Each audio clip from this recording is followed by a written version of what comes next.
Do bosses like Michael Scott actually exist? And if you worked for one, what's your craziest story?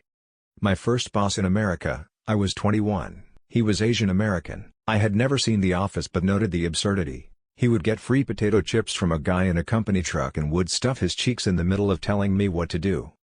He always offered some. Fired a co-worker for screaming some racist stuff at me by just yanking her out the door. Called another co-worker a cub or a baby lion because she was tiny with wild unruly hair. Would do a small mini roar whenever she was about to report for her shift or when I mentioned her name. Ran around the place with a wig on his head imitating me. Brought his daughter to work and give her piggyback rides in the office. Would ask me to take videos. Would talk to black people in a black way. He would say "What's up shorty" to the ladies and "What's poppin'?" Called the guys Tyrone and would say "Shy Eat" in his most convincing black voice. It was actually pretty good.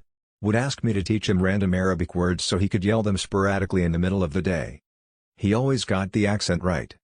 Had an open door policy and would do shots in his office. Started a small chicken farm in the back of the building and would give out whole chickens to the staff. Had me and a coworker try to slaughter one time.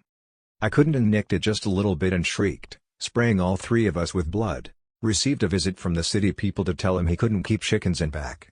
He was rounding the main floor with a small basket of freshly laid eggs just as they were asking for him. Did the chicken farm again the next summer, this time with a small garden growing squash, cucumber, corn etc. to disguise the chicken coop. Happily gave out vegetables along with chicken. Would be extremely proud of taking home a tray of his own eggs to his children. Ate 2 fresh eggs every morning. Bought a walk to work to deep fry sausages in. Sometimes made lunch in the back.